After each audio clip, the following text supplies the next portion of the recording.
Kid Vegas. Well, that's right. That's right. He's just a different guy. You know, I mean, Augie's always been a very quiet, soft-spoken guy, but you could just tell the confidence that's just pouring from him these days. Well, that's what success will do for you, and it's what a big punch will do for you. And Augie's a puncher. Really had a very fine amateur career. 96 U.S. national champion. Had won some Golden Gloves championships before that. Junior Olympic championship as well. In fact, he met up with Floyd Mayweather along the way in the amateur ranks. He won when they first had the Olympic trials. He beat Mayweather by decision, and then they fought in the Olympic box office. It was Mayweather who came away with the victory. Augie had always hoped to get an opportunity to fight Mayweather again as a professional.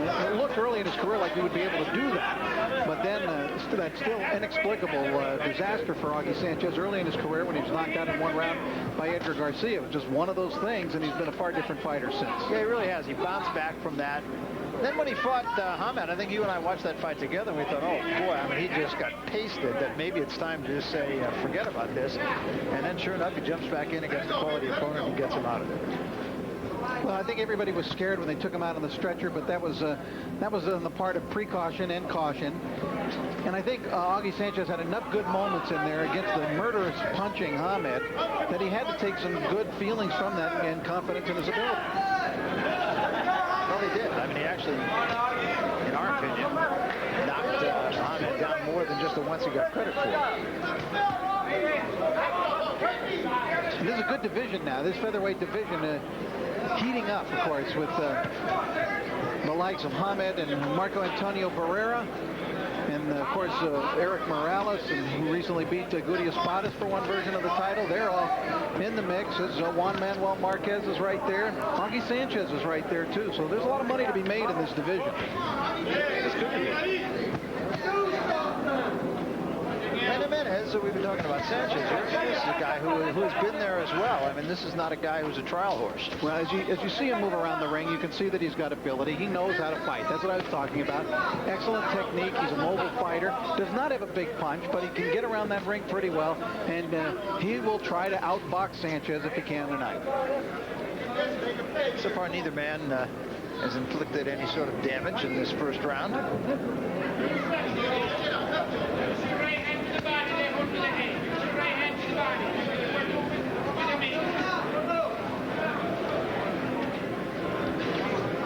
Jimenez moving around the ring very confidently. Jimenez says it was a low blow, but crowd's not buying it. No, I don't think I am either.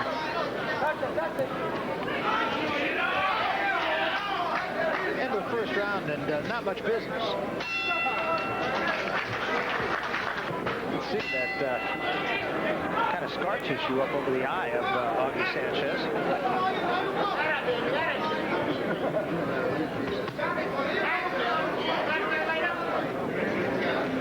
You can even hear Sanchez's punches sounding a little bit different. He's a heavy-handed puncher.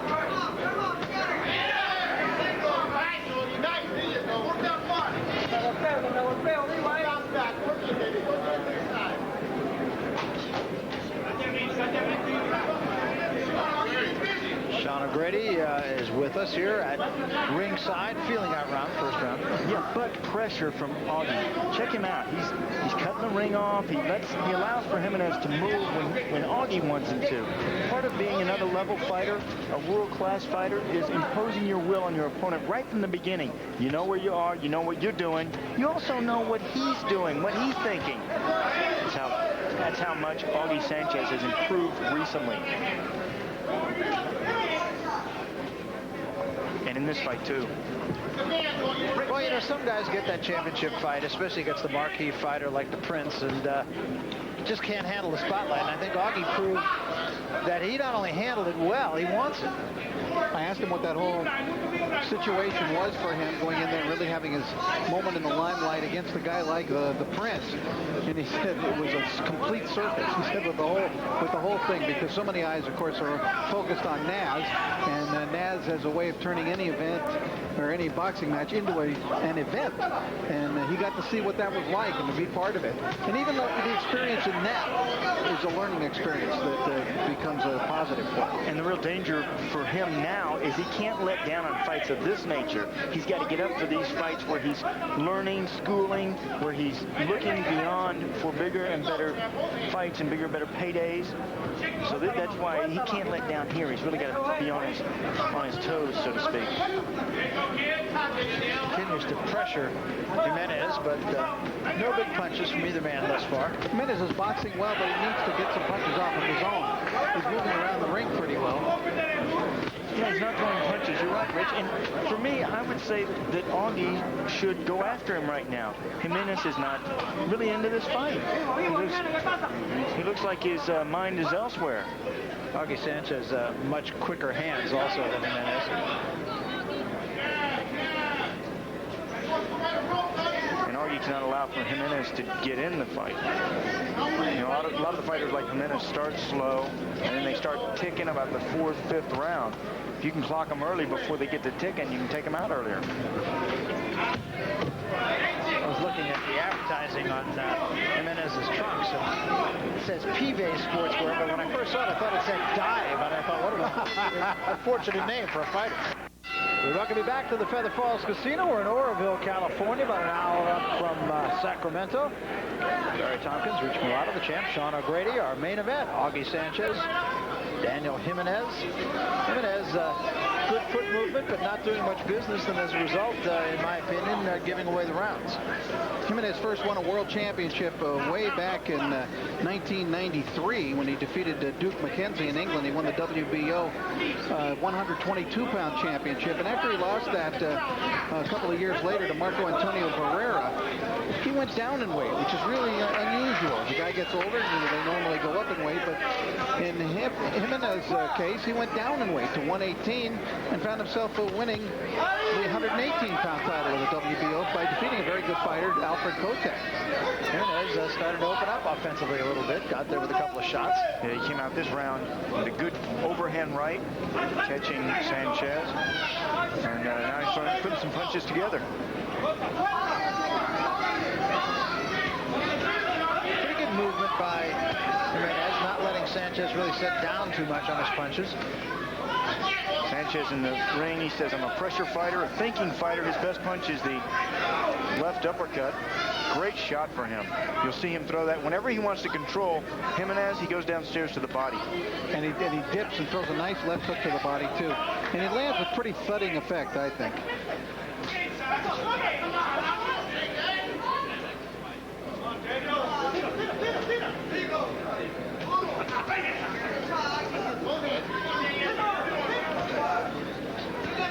Sanchez, very popular in Vegas, trains in Vegas at Pat Barry's gym, right in back, actually, of the Las Vegas Strip on Industrial Avenue, for those of you who know Las Vegas. And he has a very good trainer in Pat Barry, who's not real well known, but Pat has proven himself not only with Sanchez, but by taking Bones Adams to a world championship as well. Yeah, the great thing about Augie is he gets all the terrific sparring, all the different great work in Vegas. Plus, the trainers there are fantastic. Pat Barry in his corner, Salvador Lopez, Rafael Garcia. Nice combination by Sanchez. And don't forget Miguel Diaz, who's over there as well. Miguel's wonderful. Miguel recuperating from hip surgery.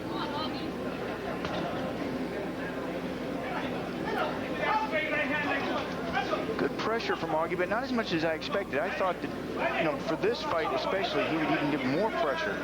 Stay right on Jimenez, make him work. Especially now that Jimenez seems to be throwing punches more. This round, Sanchez seems to be doing a little bit more. Trying to set up his attack. Starting to get Jimenez going backward a little bit.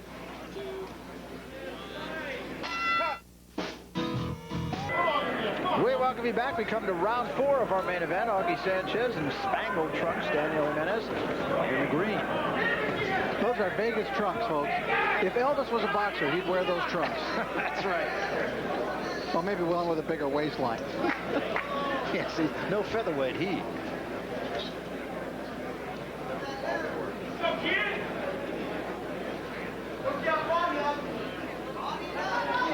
Sanchez, I thought, started to open up a little bit in the last round, throw a few more punches, throw a few more combinations. A little more to the body, I think, from Sanchez might be called for. See if he can't take, Jimenez been around a while, as we mentioned. He's 31. See if he can't take that movement away from Jimenez. If he could get, if he could land some more of those body shots. Just a little bit more intent in the eyes of Augie Sanchez here in round 4. Let's go to Sean O'Grady right now, who's in Augie Sanchez's corner. Sean? I'm over here with Pat Barry. Pat, looks like Augie's turning it up a little bit. Why? Why is he turning it up? Yes. I think it's necessary. The guy don't belong in there with him. I mean, he's not showing him anything to deserve respect, and Augie's got the skills. You just got to pick it up a little bit. It seemed like Jimenez had a little bit more aggression in the last round. Did that make Augie mad at all? Yeah, I think that might have lit the fuse a little bit. Yeah, I kind of heard you over here. Hey, what are you going to do the next couple of rounds if this goes? Basically the same thing. I mean, we don't push for the knockout. We just let it come when it comes. But if Augie does what he does in the gym, I mean, just keep his jab working and be effective with both hands, they'll get him out of there. Now, Pat, he stopped him in the 6th round the last time those two fought. Does he try to use that as a gauge and try to get him before 6? I don't try to, again, because then you're looking for it. I just want to let it happen when it happens. Keep it a good sound boxing. Okay, that's it from Pat Barry. I think he would like to have it before 6, but we'll see what happens. Back to you. Well, a couple of good left hands thrown by Sanchez while you guys were talking, and I think Sanchez is starting to get to Jimenez clearly, Rich. Yeah, I think he could get it within 6 or right around the same time, because he's really getting to him with that left hand. And a couple of real strong shots to the body, but also some to the head. He's just so much more of a poised fighter than when we first saw him. I always liked him, but I just think he's carrying himself like a champion now. Well, I fell into the same trap as a lot of people. When he got knocked out in 1 round in L.A., Augie's getting close now, I think. When I almost gave up on him. I thought, well, he's just an overhyped kid who doesn't have it. And I think a lot of people had that opinion about him. And he was basically dropped by his promotional team at that point, and he's had to prove it to everybody, including himself. And he clearly has, and this has been a very powerful round for Augie Sanchez. Just a moment ago, he got there with an excellent body shot. Big round for him. I'm a partner in a small company.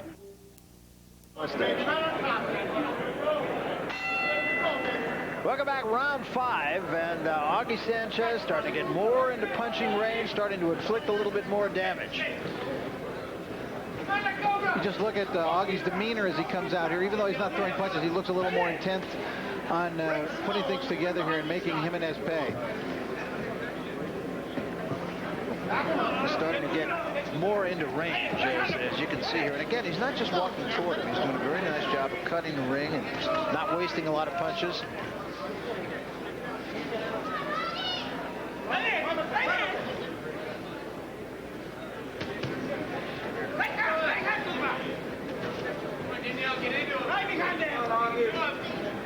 Now, Sanchez really wanted this rematch, Barry. He's been hoping he would get an opportunity. What happens with older fighters a lot, too, is you see a guy and maybe you take a fight on short notice and you go up against the guy and just know that in your better days that you would have done a lot better against him, right? But you think that you'll be able to just get in shape and that you'll be back where you were. But in the case of Daniel Jimenez and a lot of fighters, you never do really get back to where you were, so you don't improve necessarily the second time around against that fighter. That's what Jimenez is finding out right now. Sean O'Grady, the champ, is in the corner of Daniel Jimenez. Champ, what's going on? And I've got Rafael Nunez over here, the chief corner man. How's Daniel doing? I think he's hanging in there. He's a little bit exhausted, but I think, he overcome that. Can he withstand this assault from Augie Sanchez? Well, we'll see, as the fight goes on. But I think he can because he's a very experienced fighter, and he have gone through tough situations before. I think he's going to overcome this one. And Rafael, as this fight goes on, what are you going to have him do to change the tide of this fight? I think he just need to, keep on boxing and move around and not, try to get away from the blow that he trying at the body. That's why he getting, the Augie Sanchez getting the best out of him. He can't get in a hurry. But what about the blood under his nose? Is that causing him a problem? That could be a problem. But I think once we get to the corner, we could probably take care of it. And we'll see. I know you guys can take care of it. It's hard to stop a nosebleed. All right, back to you, Barry and Rich. They know what they need to do over here in this corner. And the question is, can they do it? That's what remains to be seen, and Jimenez just doesn't seem to have an answer for Augie Sanchez thus far. I don't even know if he's trying to win at this point, Barry. He's trying to box, stay out of harm's way. There's not a lot of look about him that he's trying to win or feels that he can win. Now, I don't think I've ever... That's not doubling or tripling or quadrupling up on a hook. That was about 8 or 10 of them. I was just going to say I ran out of fingers. So Sanchez just kind of doing what's necessary.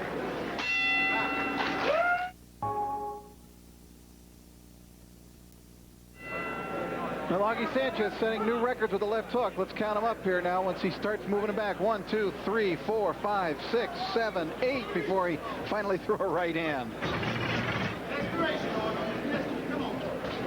This is round number 6.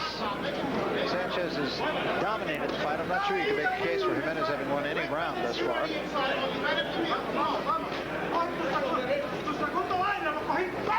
By the same token, Augie Sanchez, at least so far, has not been devastating. I feel that he's winning every round. Barry has not been devastating. But when you get a guy as experienced as Daniel Jimenez, and once he decides that he's going to try to survive in a fight, it makes it very difficult to knock that guy out. I mean, you got a 2-time world champion in here who knows how to box, knows how to get around that ring. And if he decides, look, I'm just going to last 10 rounds here, you know, there's a good chance he'll be able to. Yeah, not throwing a lot of punches, although he did dig the left hand of the body on a couple of occasions in there. Sean O'Grady is back with us. So hard to knock out a fighter who doesn't want to be knocked out, like the survivor that Jimenez is. You're right, he's not winning the rounds. He's just in there to last, you know, to go the distance. What you have to do as a fighter like Sanchez, you have to change speeds. All of a sudden throw real hard, real fast punches, combinations, try to get him out of there. A lot of times mixing your shots up. There it is. This is the 6th round.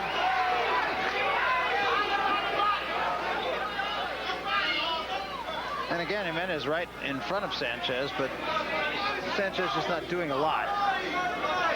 Many times, too, if you throw a lot of punches like that, the referee will help him out of the fight. The referee will step in and say, okay, that's enough. You're not fighting back.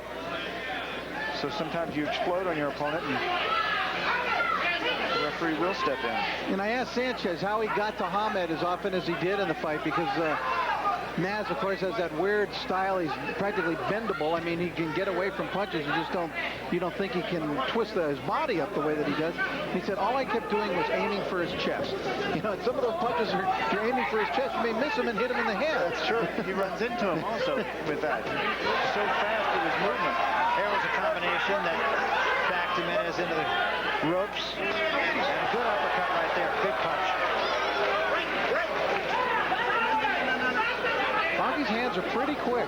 He's not a slow-handed fighter. Not at all. Now Jimenez comes back with a shot.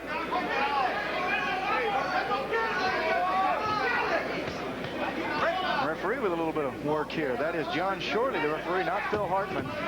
John Shorley.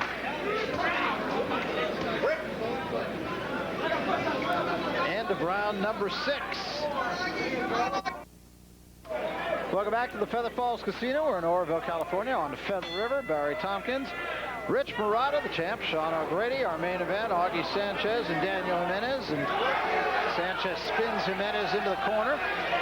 Yeah, now, Jimenez came out like he wanted to win the fight in this round. He was going to try to put some pressure on Augie. But Augie quickly turns that whole thing around. There's a right hand by Jimenez, a huge shot. He needed that. Boy, that's his best punch of the fight. It also cut the eye of Augie Sanchez.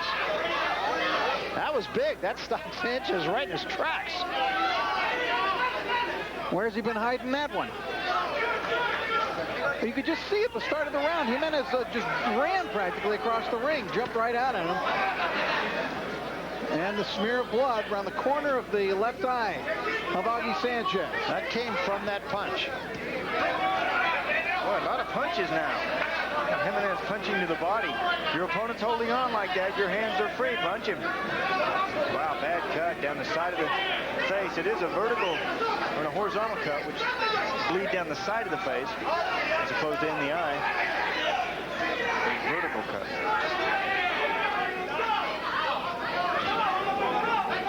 I'm surprised you to call it an obtuse cut. It is a little obtuse. Don't try even, Sean. The obstruseness of that cut. It's obstruse when you're cut. Then you have to look through the blood. That statement's a little obstruse. Now Sanchez turns it, yeah. 1, 2, 3, back to basic boxing. And Augie here been setting him up with a jab. When Jimenez goes to his back to the ropes, Augie jabs, jabs, jabs, and looks for the opening to jump in with the flurry.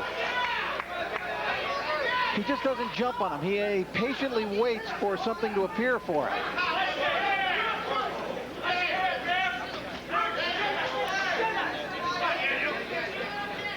See how he jabs? That's unusual. Guy goes back to the ropes. He just doesn't come in and start wailing away. He jabs, jabs, jabs.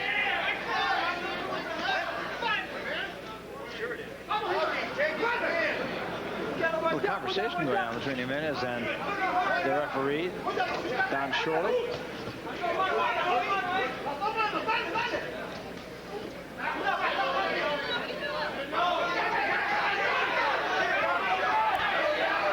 Crowd yelling for Jimenez to get off the ropes. Yeah, dangerous position for him. Sanchez using those uppercuts well. When you find your opponent bending down, like Jimenez is, go with the uppercut. He'll run into it. Jimenez seems to want to be there. It doesn't seem like he has to be there. It's an easier way to fight. You lean against the ropes. You don't even have to stand up. You lean against the rope. Use them for balance. Kind of play off them, too. Use a little spring into your punches. And round 7, really kind of a confidence-building round, I think, for Jimenez. He did get to Sanchez. I'm not sure he won the round, but he got there with one good shot. You get the tempo going a little bit. Okay? How you feel? Only 2 rounds, baby. I want the legs knocked. I want the circulation, baby. Come on, there's a reason for it. Can you go 3 rounds? Huh? Like in the gym, 3 rounds. How much a night? 3 rounds. How much a night? This guy is dead. Look at that cut. Nice work from Miguel Diaz. Put coagulant in there on that little swab, that cotton swab, and they put Vaseline over the top of that. That cut's not going to be a problem tonight. Miguel Diaz is an outstanding cut man in boxing. He can take care of those cuts. They put adrenaline chloride 1 to 1,000 on them, Measure, but you which don't is throw it. Just throw it. approved by the commission. Good thing to stop the bleeding of any cut. The blood is what's a problem for these fighters. Nice work from Miguel Diaz. He is a pro. I remember Percy Richardson talking to me, one of the great cut men of all time, Sure. really, talking about how you had to prepare the face before the fight. Get a guy ready for it. Sure, you do. You know what? And you have to do that in trying to knock him out, too. I mean, you prepare the face in case of a cut. There were some things that you take preceding a fight so that if you did get cut, it would stop the bleeding. You'd clot faster. But also, you prepare your opponent to be knocked out. And I think that's something that Augie is missing in this fight. He hasn't prepared Jimenez to be KO'd. And very frankly, I think what Percy Richardson was saying is if you prepare the fighter before the fight, the commission doesn't have to know what you prepared him with. No. Oh, sometimes. There's some things that go on. I know you find that hard to believe. Yeah, it really shocks me. Really shocks me. As you saw from that graphic at the beginning of the round, uncharted waters now for Augie Sanchez. He's never been in an 8th round in his professional career, even though this is his 30th fight. They've all ended in 7 or less. But he looks very strong. Fatigue does not seem to be any kind of a factor in this fight as of yet, but still, got some ways to go yet. Double uppercut by Sanchez. Jimenez, of course, has been the 12-round distance on a number of occasions. Sanchez just peppering him now. Your card, Rich, says Sanchez comfortably in front. There's a good right hand by Sanchez.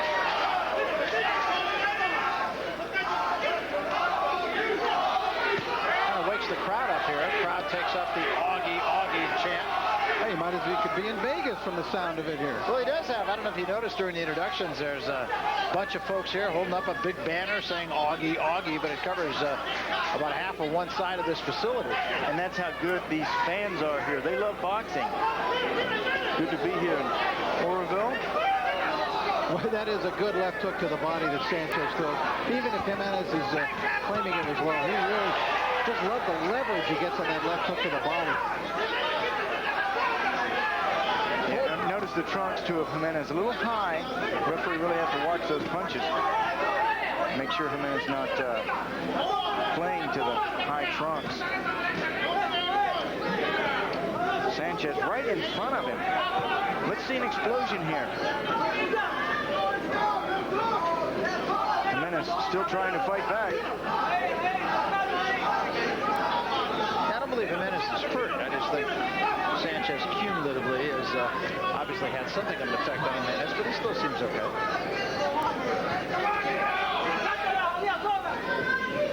Sanchez still looking to chase Jimenez to the ropes with the jab and then try to set things up. Oh, good combination. There goes Jimenez, a huge shot, and that's it. It's over. Wow. Don Shorley stops the fight just that quickly. Sanchez took a shot and then gave much, much more. And it's 59 seconds in round number 8.